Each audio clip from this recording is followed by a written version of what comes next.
It's a very historical building, and a lot of these pieces are themselves. Are historic? Yes. Well, all good.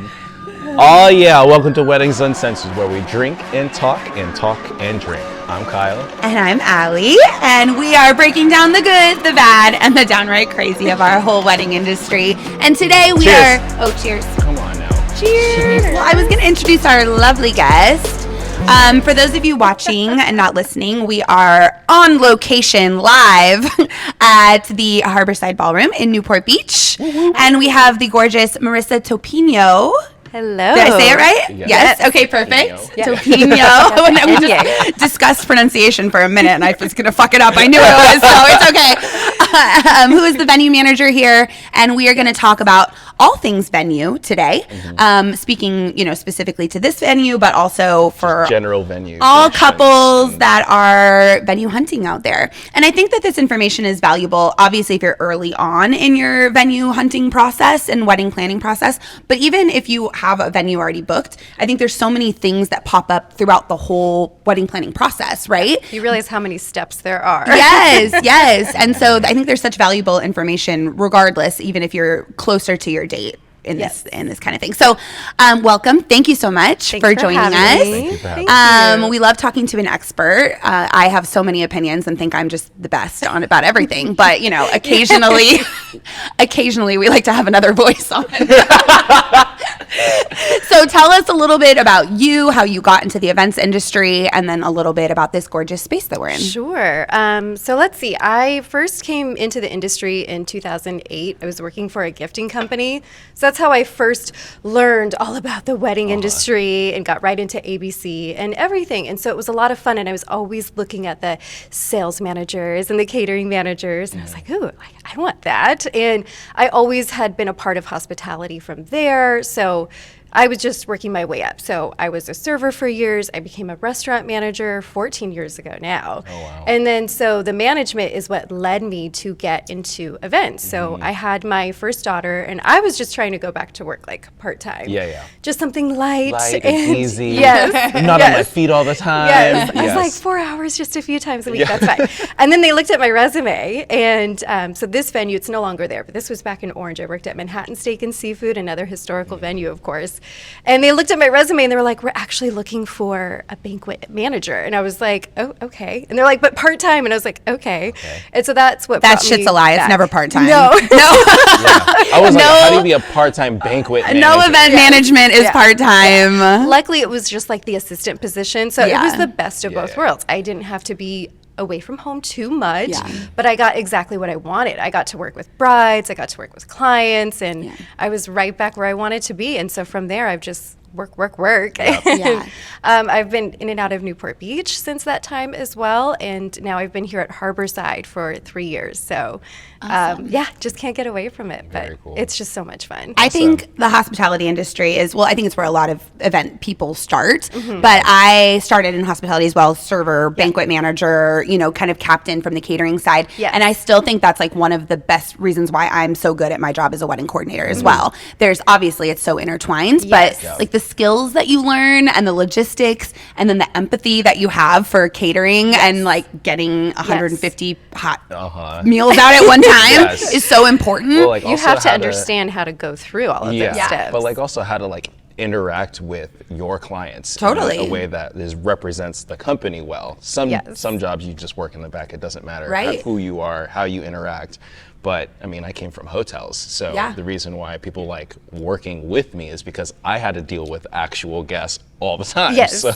Being client facing. Exactly. And I think probably venue coordinators know when like wedding coordinators or other vendors like have that experience and when they don't. You know what I mean? Like some wedding planners are just all about the looks and the design and don't have any like idea of logistics. Yes. You're like, that's such a cool idea, but how is that actually going to work? And that's a huge point to it, because of course, like, we're trained and we want to, don't get me wrong, but we want to be like yes to everything. You never want to say no, and you do want to, rise to the occasion on these beautiful ideas, but there are times where you have to kind of rein it in a little bit, and you just have to give a little bit of reality at like, okay, if we can do it, it will take this and this step, or this amount of money. Yeah, that's usually it. I can make all your dreams come true. No problem. $250,000 later. Yeah. It's That's usually what it comes down to. Yeah. You could do it yourself. Okay, but let's pick and choose because you're also doing this, and this. So that's part of our job, though, as far as like keeping expectations clear, because a lot of people haven't been married before and haven't planned a wedding, so they don't know all these things. They have no idea how much it costs. I've seen this on TikTok and Instagram and Pinterest. That looks awesome. It costs usually around this. It's this labor intensive, and is it really that important to you? Prioritize. Disregard a few other things. Yes. Well, on that note, I mean, I think that TikTok, I mean, it's funny because first it was Pinterest and that really like shook up the wedding industry, and then obviously Instagram, and now TikTok I think has a stronger chokehold on brides these days. Maybe it's just because I'm getting older and I'm like, kids these days. I'll see it 2 weeks later on Instagram. TikTok and Instagram. Exactly. I'll wait till it's on Reels, okay? I don't need it on TikTok. But I mean, have you seen how kind of that has changed over the last, decade since we've been doing this job? I think so, because it really has brought to light, to the forefront, is this visual. People want the visual. They want the look of something. It's not just about how is it going to feel, which is important, don't get me wrong, but it doesn't even translate into photos, right? Now it is the videographer that has a lot of responsibility, because we've added so many different elements too. It's like you have drones. We didn't have these drones 10 years ago, so it wasn't a thing. Now it's not just about the interior, it's about the exterior. That's true. And it's about the big picture. So it really has, I think, brought a lot more, not responsibility, that's not the right word, but a lot more elements. It's brought a lot more elements into the game, for sure. Yeah. And I think going back to kind of what you were saying before, it is our job, like as vendors, to educate, to manage expectations, like you said. So if you are venue hunting, vendor hunting, like, you don't necessarily want someone that just says yes to everything. Like there should be a level of like, I love your idea. Like this, like you said, this is what it's going to actually take. And so I think some vendors, especially I'm speaking on behalf of planners, will just be like, yeah, we can do that. Yeah, we can do that. Yeah, we can do that. And that's not necessarily going to get you what you need in the long run. And I think even past like saying, yes, we can do something, some vendors like myself of asking or having a consultation call with the client, and they're like, oh, we want this. And before the vendor like myself can say like, this is what we like doing, this is how we shoot, this is what we specialize in, then it's just like we can do that for you, no problem. Yeah, we can do that for you, no problem. So it's like, it's not really building a trust with the client if you're just saying, if you're being the yes person all the time. Just trying to sell, for sure. Exactly. You have to make it personal. That's, I think, what I love so much about weddings in the industry is you really do get very personal with these clients, because they're trusting you with their most important day, and just trusting that you're going to give them all of those little details and touches that are important to each of them, to the moms and the dads and the entire family. It's not just the couple. Yeah, for sure. Okay, so like getting into the venue hunting a little bit. If I am a couple, I am recently engaged, I think, one of my main questions is, what is some questions that couples need to discuss before they even really begin venue hunting? Like before, you get excited and you start yelping and looking at different things, but what are some points that you should discuss that are priorities or information that you should have nailed down before you even begin that search? The first thing I think of is guest count, because what you don't want to do is look at a place that is maybe not even in that realm. If you want 200 people and this is 80 people max, that's not going to be it. You don't want to fall in love with something and then have to start all over, you know. So I think guest count is super important, and that's also important for the couple, because one may have a big family, one may have a small family. Have you even decided who is going to be invited? I always think of like father of the bride when you're going through the list of who to invite.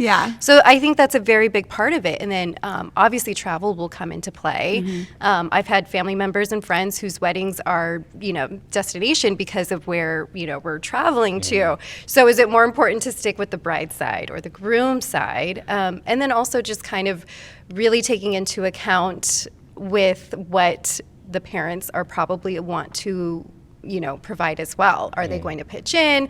And what does that mean? Are they going to help dictate where this is going? But I definitely think the most important thing is guest count, because that's going to narrow down your list of places to go, very, very easily. Yeah. Our venue itself can actually hold up to 500 people in a cocktail style setting. Yeah. But we can do fully seated up to 350 people as well. Which is really large for around this area. Yeah. There's not a ton of of those in Orange County. Yeah. So that's that huge. Makes us very unique. So that alone right there might be why a bride has found us, because I'm searching for this amount of people and this is how I came across your venue. Yeah. So that can be a huge plus.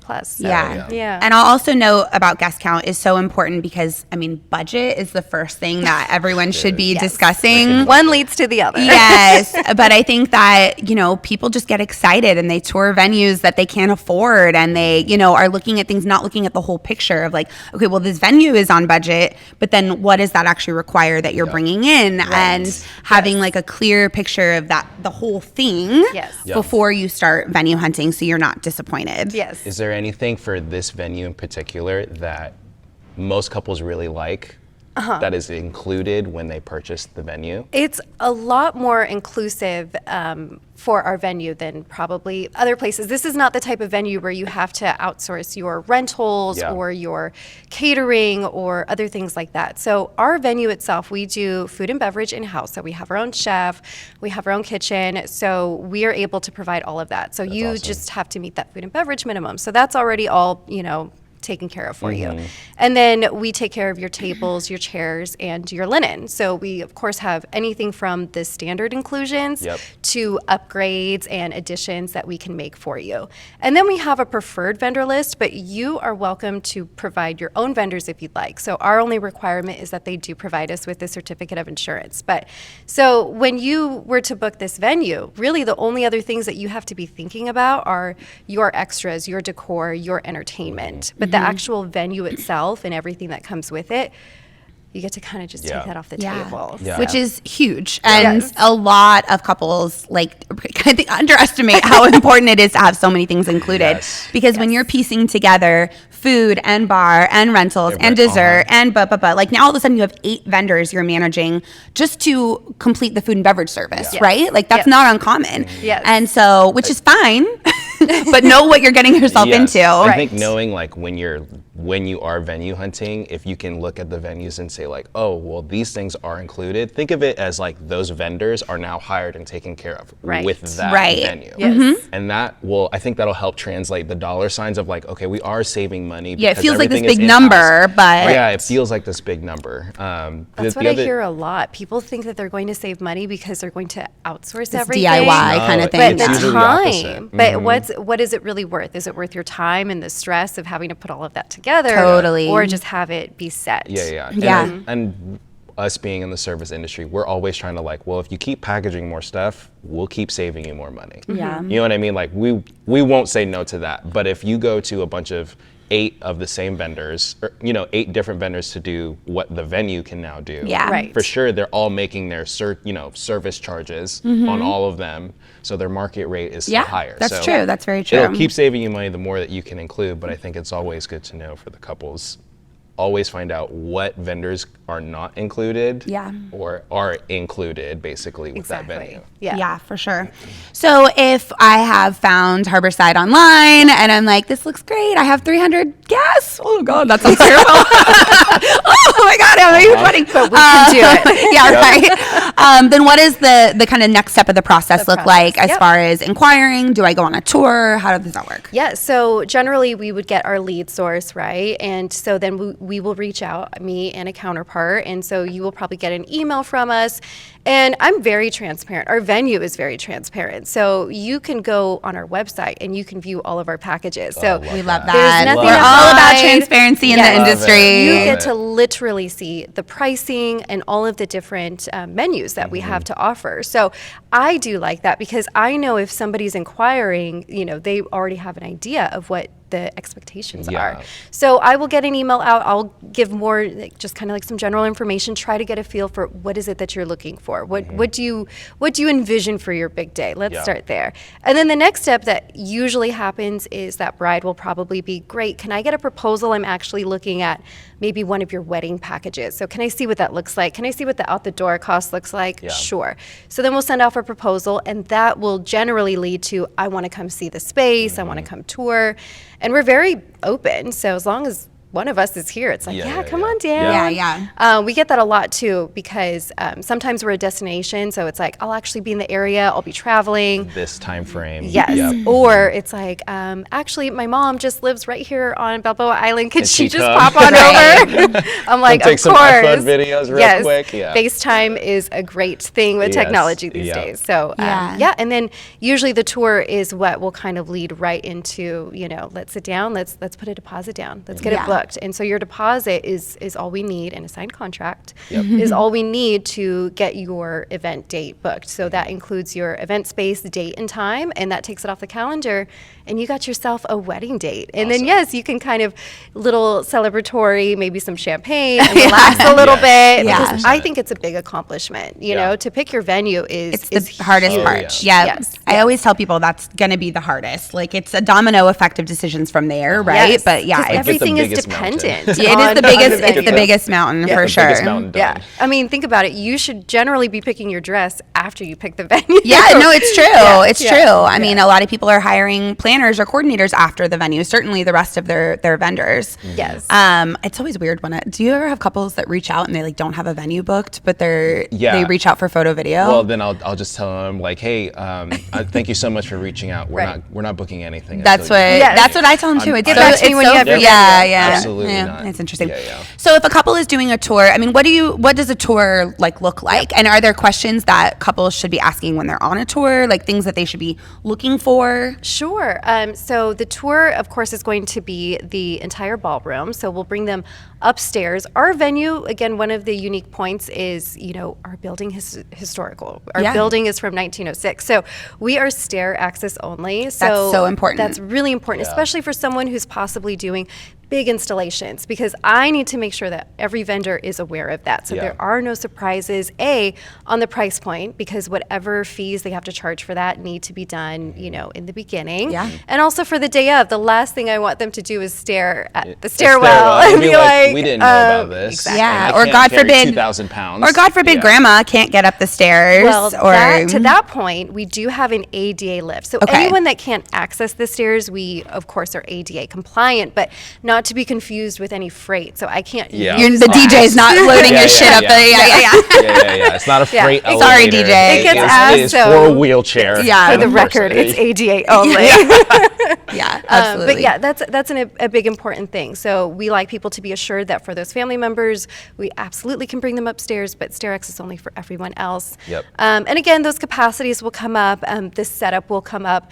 The big thing here too is, are you looking for a reception or are you looking for ceremony and reception? Mm-hmm. So we can literally do it all. So our packages start with reception, and then to anything you can add a ceremony. Gotcha. And that will be dependent on your guest count as well. Are we doing 2 separate rooms, ceremony on one side and the reception on the other?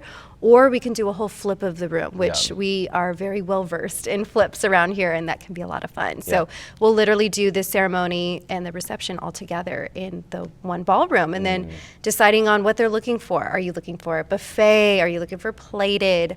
And the visuals really come into play, because the views here are very spectacular. I mean, any pictures you see don't do it justice until you come here. But to that point, because we're windows all around, but we're inside, one of my favorite things about our venue is we are all weather permitting. So I think these last couple of years have shown us that the rain will come when the rain comes, and that just happens. And you literally don't want it to rain on your parade.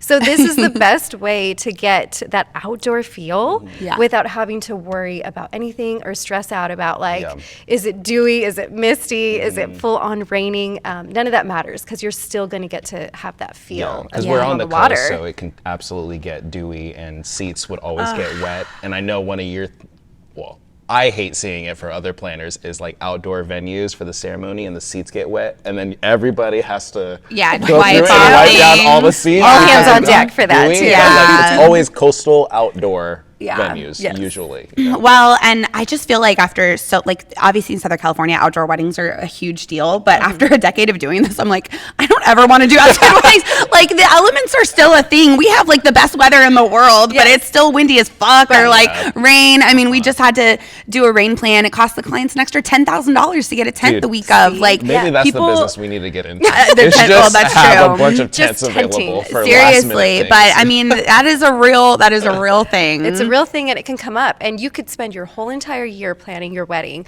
and you think that you're planning it for the best time of the year, and it just happens to be that one day. Yeah, because that's what just happens. happens. And we see it. You know, we can't be fighting Mother Nature. She's a real cunt sometimes. Yes, 100%. But to the counterpart of that, to the caveat, I should say, because we're right on the water, so we are on the harbor side, but then we are right across from Balboa Pier. So you can get some beautiful portraits, you can get your beach shots, you can get your pictures and your portraits outdoors and still have your wedding inside. And to me, that's just kind of the best of both worlds. That's what I love. I love that. Those are all good points to think about when you're venue hunting. I do think you bring up a good point for like portrait session, because I know a lot of couples will be like, oh, this is our venue, and they're super stoked. For couples that are knowing they want like beach sunset photos, and they want their feet in the sand and stuff, or whatever the expectation is. I think also knowing where your venue is and what does the venue portrait session look like, because most likely the photographers, videographers will also go to similar locations, because it's going to be